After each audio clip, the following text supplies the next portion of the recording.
ओम शांति। आज हम सुनेंगे 20/3/2023 के महावाक्य। प्रातः मुरली ओम शांति। बाप दादा मधुबन।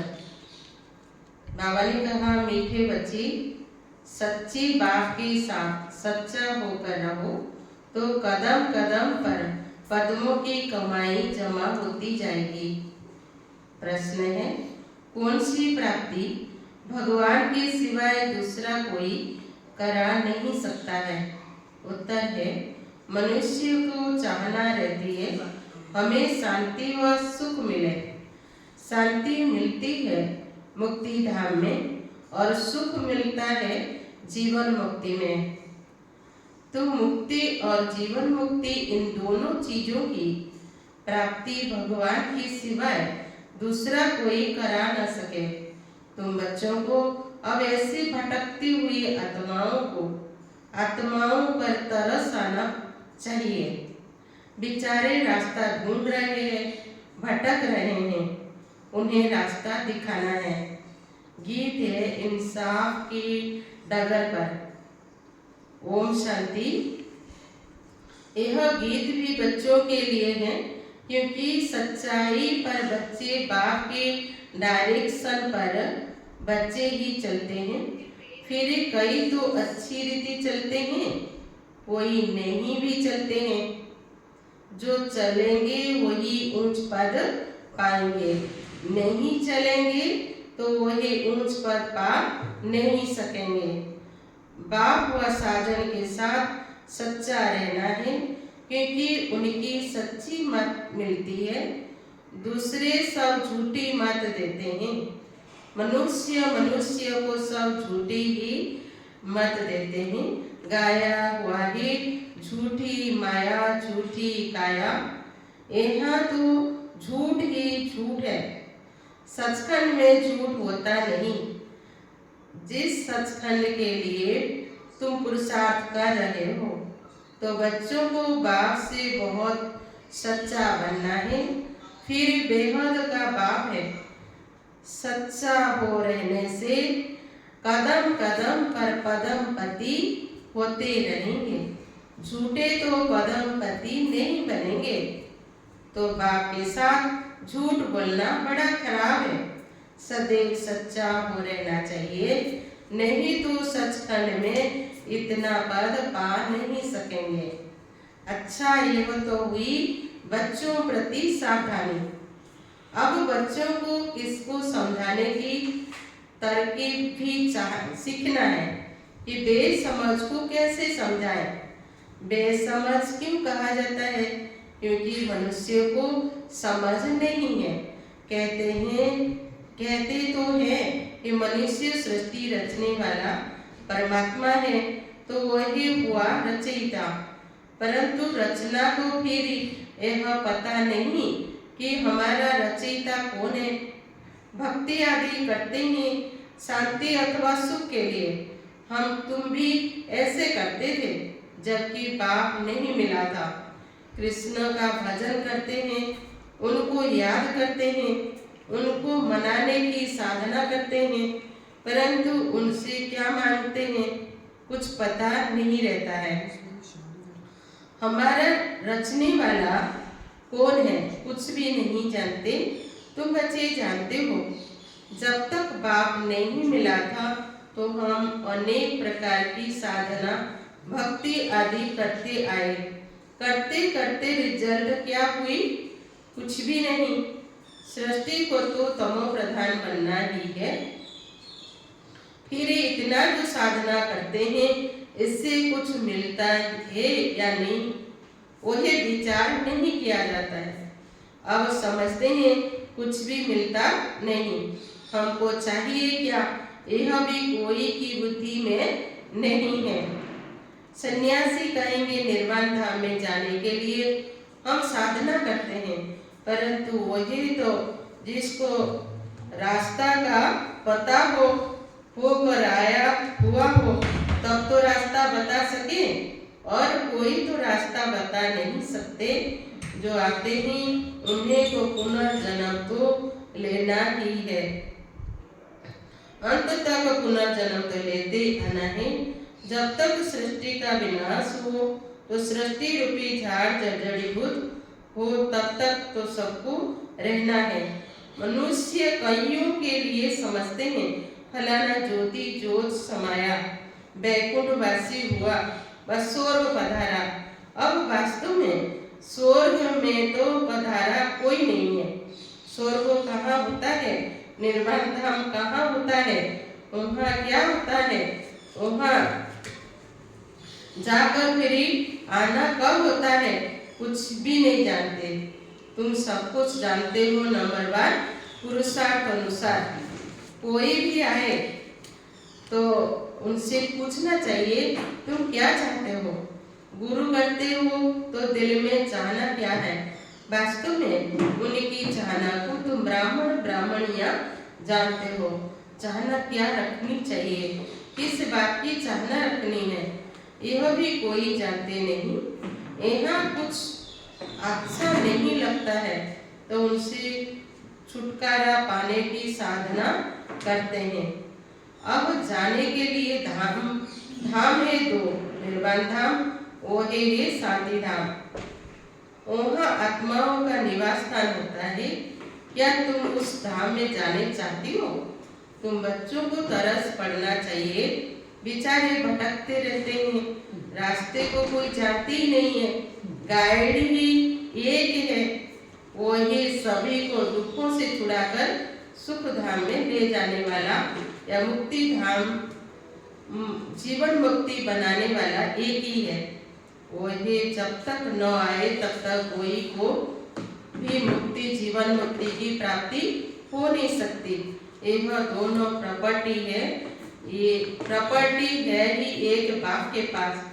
जब तक भगवान भक्तों के पास न आए तो वही चीज मिल नहीं सकती।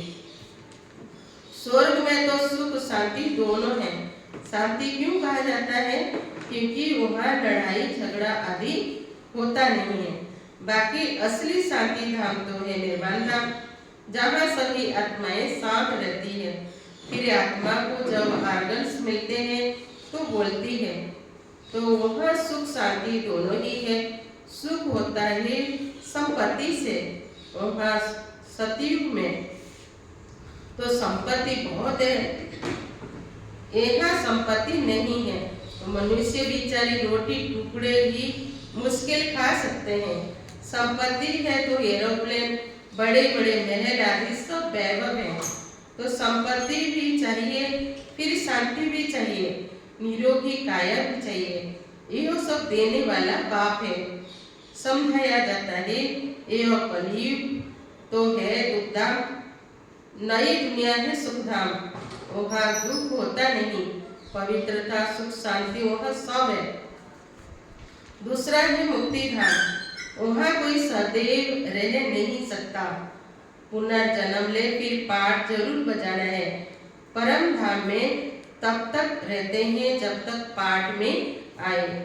सच्चे स्वीट होम को याद करते हैं। नाटक में हमेशा नंबर्स की लिमिट होती है। फलाने ड्रामा में इतना एक्टर्स हैं, यह तो अनादि बना बनाया ड्रामा है, लिमिटेड नंबर है। भारत में 33 करोड़ देवताओं की लिमिट है। इस समय तो सब कन्वर्ट हो गए हैं। तो पहले पहले जब कोई आए तो उनसे पूछना है दिल में क्या आस है, क्या चाहते हो।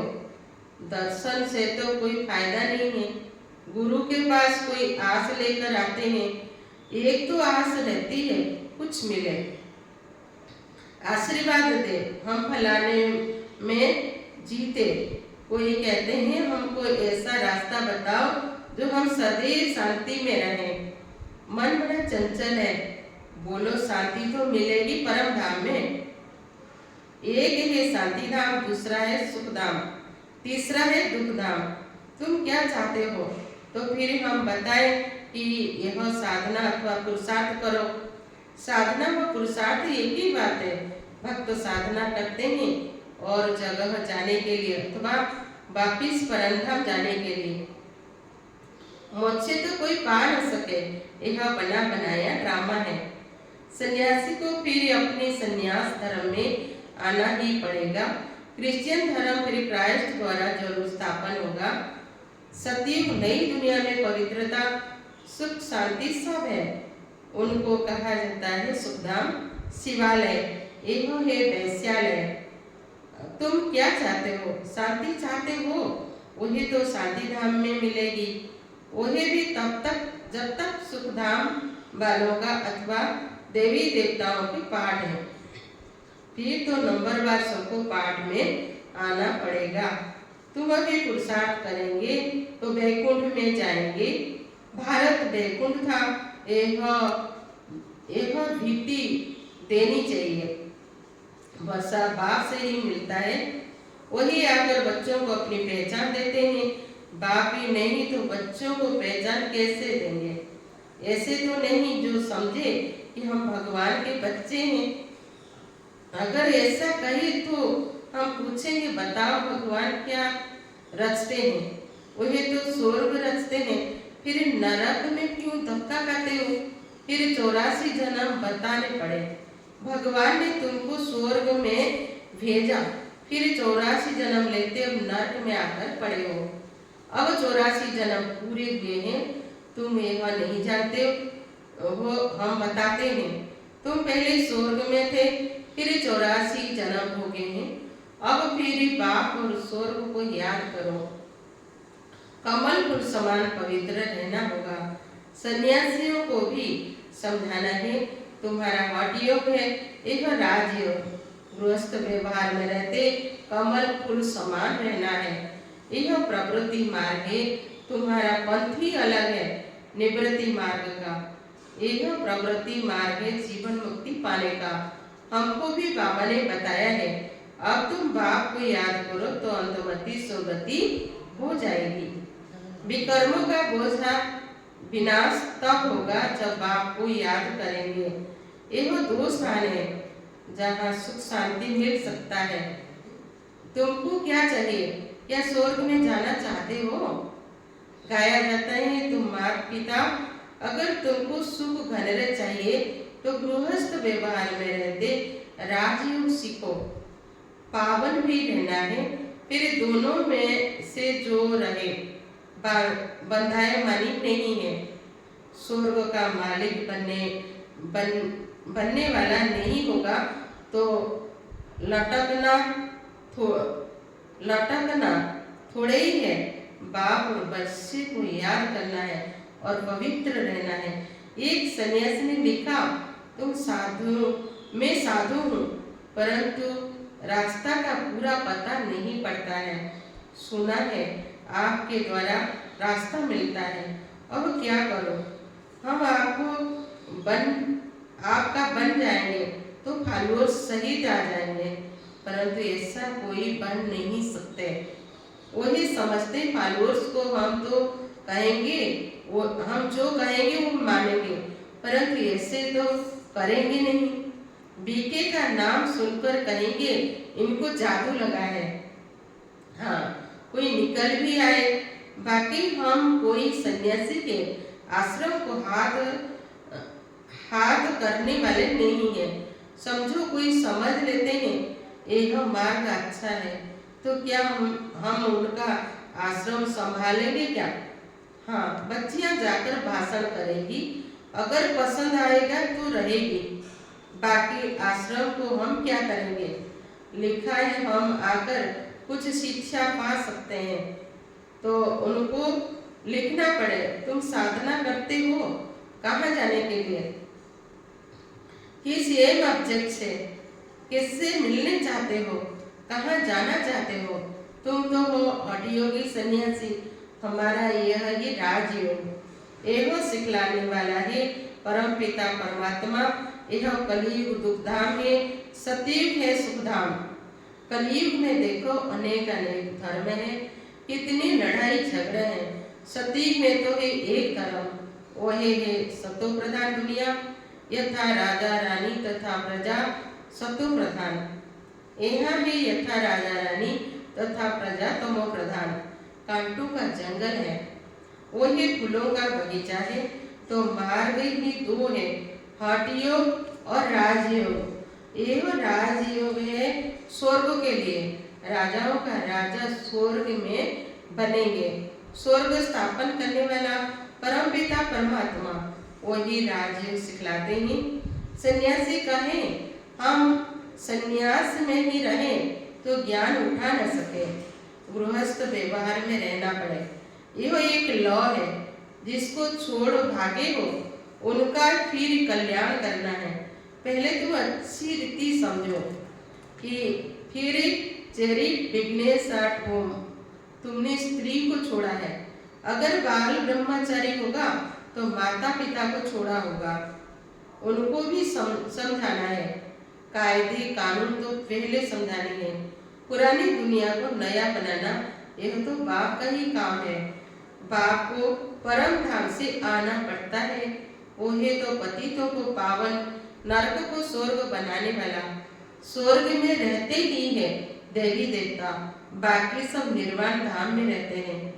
सबको सुख शांति देने वाला वही एक ही है। आते ही एक धर्म की स्थापना करने कर बाकी सबका विनाश करने और सब परम धाम में जाकर निवास करेंगे। यह कयामत का समय है। सब हिसाब किताब पूरा कर वापिस जाएंगे। सभी आत्माओं को अपना अपना पाठ मिला हुआ है। कोई कितना जन्म, कोई कितने जन्म पाठ बजाते हैं। सबको तमो प्रधान बनना ही है, बाकी वापिस कोई जा नहीं सकते। ना फिर मोक्ष ही होता है, बाकी हुई मुक्ति और जीवन मुक्ति। हम मुक्ति जीवन मुक्ति के लिए पुरुषार्थ करते हैं, इसमें भी आ जाती है, इसमें मुक्ति भी आ जाती है। तुम अगर मुक्ति चाहते हो तो अच्छा बाप को याद करो तो विकर्म विनाश हो और तुम बाप के पास चले जाएंगे। एवं एक ही रास्ता स्वयं बाप बतलाते हैं और सुदर्शन चक्र भी फिराते रहेंगे। पढ़ाई पढ़ते रहेंगे तो स्वर्ग में आएंगे। तो सन्यासियों को फिर गृहस्थ व्यवहार में जाना पड़े, हिम्मत चाहिए। एक ज्ञानेश्वर गीता है जिसमें यह लिखा हुआ है, बोला एक बच्चा देकर सन्यास करो तो कुल की वृद्धि होगी। फिर तो कोई बाल ब्रह्मचारी हो न सके। बाल ब्रह्मचारी भीष्म पितामह का तो बहुत मान है, परंतु मनुष्य तो एक दो पर एतबार अर्थात विश्वास भी नहीं करते हैं। समझते हैं गृहस्थ व्यवहार में रहते और विकार में न जाए, यह हो नहीं सकता। लेकिन उन्हें कोई भगवान सर्वशक्तिवान की मदद थोड़ी है। न कोई में राज्य को सिखाई स्वर्ग की स्थापन करने की ताकत है। सबको दुखों से छुटकारा दिलाकर सुख में ले जाना, यह सिवाय परमात्मा के कोई कर नहीं सकता। दोनों दरवाजों की चाबी बाप के हाथ में है। स्वर्गों का फाटक खुलता है तो मुक्ति का भी खुलता है। मुक्ति में जाने के सिवाय स्वर्ग में कैसे जा सकते हैं? दोनों गेट्स इकट्ठे खुलते हैं। अच्छा, मीठे मीठे सिखिलधे बच्चों प्रति माता पिता बाप दादा का याद प्यार मॉर्निंग। रूहानी बाप की रूहानी बच्चों को नमस्ते। हम सभी रूहानी बच्चों की रूहानी माता पिता बाप दादा को नमस्ते। धारणा के लिए मुख्य सार है। पहला पॉइंट है, मुक्ति के लिए बाप को याद कर विकर्म विनाश करने और जीवन मुक्ति के लिए सुदर्शन चक्रधारी बनना है, पढ़ाई पढ़नी है। सेकेंड पॉइंट है, रहम दिल बनकर भटकने वालों को घर का रास्ता बताना है। मुक्ति और जीवन मुक्ति का वर्षा हर एक को बाप से दिलाना है। आज का वरदान है, रूहानियत में रहकर सोमान की सीट पर बैठने वाले सदा सुखी सर्व प्राप्ति स्वरूप भव। हर एक बच्चे में किसी न किसी गुणों की विशेषता है। सभी विशेष है, गुणवान है, महान है। मास्टर सर्वशक्तिमान है। यह रूहानी नशा सदा स्मृति में रहे, इसको ही कहते हैं सोमान। इसी सोमान में अभिमान आ नहीं सकता। अभिमान की सीट कांटों की सीट है, इसलिए उस सीट में बैठने का प्रयत्न नहीं करो। रूहानियत में रहकर सोमान की सीट पर बैठ जाओ तो सदा सुखी, सदा श्रेष्ठ, सदा सर्व प्राप्ति स्वरूप का अनुभव करते रहेंगे। आज का स्लोगन है, अपनी शुभभावना से हर आत्मा को दुआ देने वाले और क्षमा करने वाले ही कल्याणकारी हैं। ओम शांति।